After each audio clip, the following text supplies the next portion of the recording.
If you are capable of causing depression to yourself, not without any concern for your illness or not due to lack of compassion, because that is the nature of what's happening to you. If you are causing depression to yourself, you are able to generate substantial amount of intense emotions and thoughts, but in the wrong direction.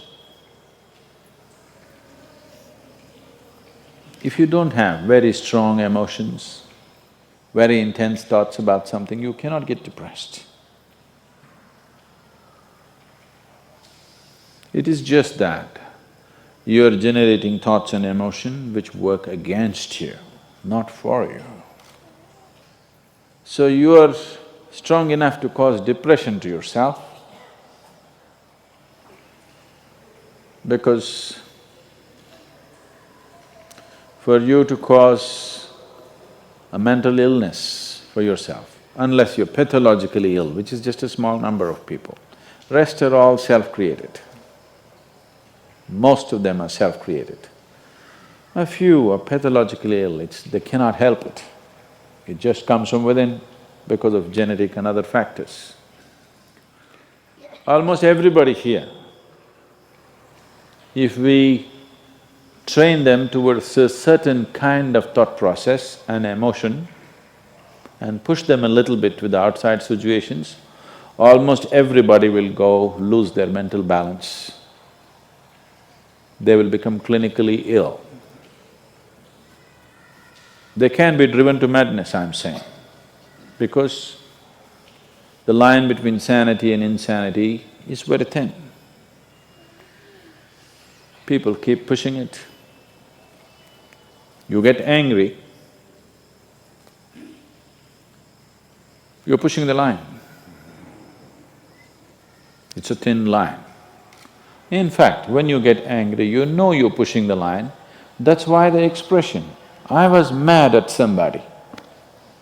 You're not mad at somebody, you're just going mad. You cannot be mad at somebody. You're just pushing your sanity, the boundaries of sanity and moving into insanity for a certain period of time and coming back. You do one thing every day, you try this, 10 minutes a day. Try intense anger on somebody. What? You will see in 3 months' time, you will be clinically there. Yes. Just try it if you want. Because if you keep pushing the line, you go mad and you come back, you go mad and you come back, one day you're not able to come back, that's all. One day you're not able to turn back, then you're clinically ill.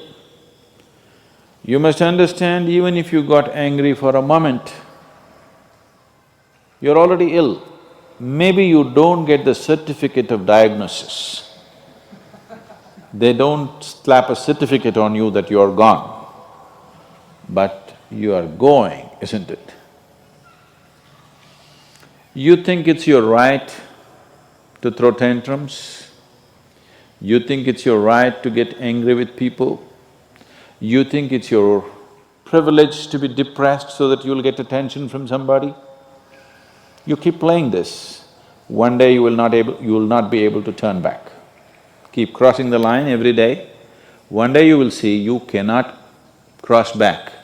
That day, you need a doctor. Till then, everybody needed a respite from you, but the day you can't cross back, they get the respite because now they can catch you and give you to a doctor. Otherwise, you're temporarily going mad every day, many times a day. They cannot even send you to an asylum, they have to bear with you, your family, your friends, your people around you. If you get at least truly clinically ill, we can hand you over. There's one temple in Tamil Nadu, you know, where they chain you and keep you. Where there is no hospital, no psychological for ailments, there's no hospital, There is a temple that somebody created which is supposed to push people back into sanity. So, families just take them and leave them there, they're shackled and left in the temple. You give them some money, they'll feed you, and you're just there like an animal, tied up. I think if hospitals were run like this, a lot of people wouldn't go crazy. They would maintain their sanity. Right now it's too deluxe. If you make hospital extremely comfortable, it'll become an incentive to become sick. And you have incentives in your life to become ill, right from your childhood. You got the maximum attention only when you fell ill. When you are happy, they screamed at you. When you squealed in joy, they screamed back at you, adults. You… then boo-boo, boo-boo, boo-boo, boo-boo. When you are a child, physical illness is good because you'll get attention from your mother and father and everybody around you, and you don't have to go to school on that day. So you learn the art of falling physically ill. But once you get married, you learn the art of becoming mentally ill. Because if you want to get attention, you go sit in a corner, act depressed, people will pay attention to you. So, you keep playing this game, one day you're not able to cross the line back. That day, you're clinically ill.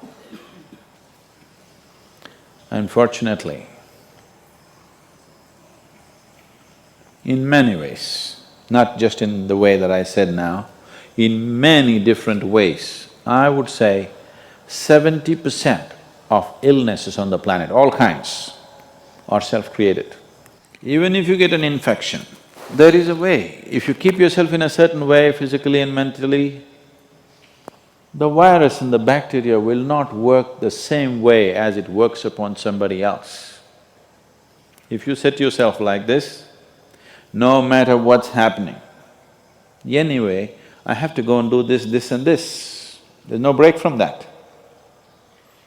The last 29 years, I have not been able to cancel one program because I'm running temperature, I got a cold, I got this, I got that.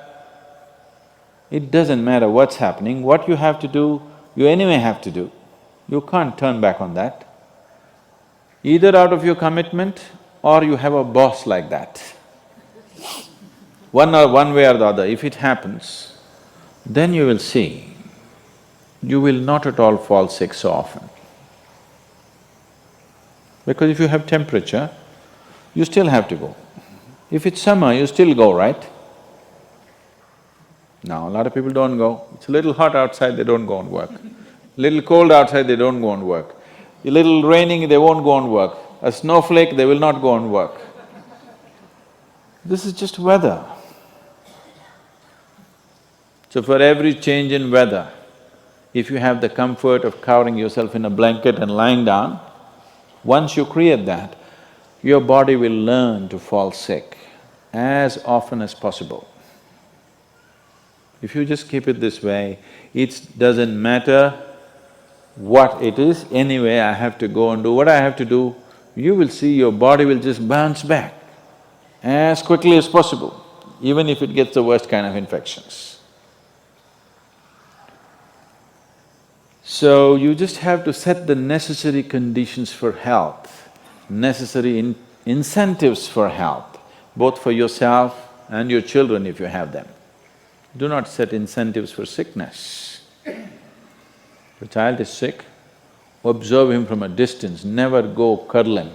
He knows that's the worst time of his life and he knows he has to get well soon. And give him the best attention when he is joyful.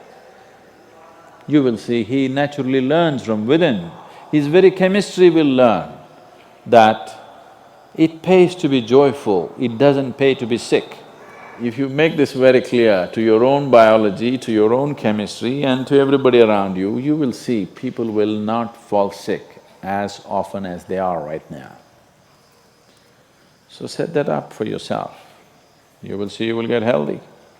If you can turn your mind this way, you can also turn it this way. I want you to understand this. No, I'm like this because my father abused me when I was 7 years of age. If you know all that bullshit, you can as well turn yourself around, isn't it? It's time.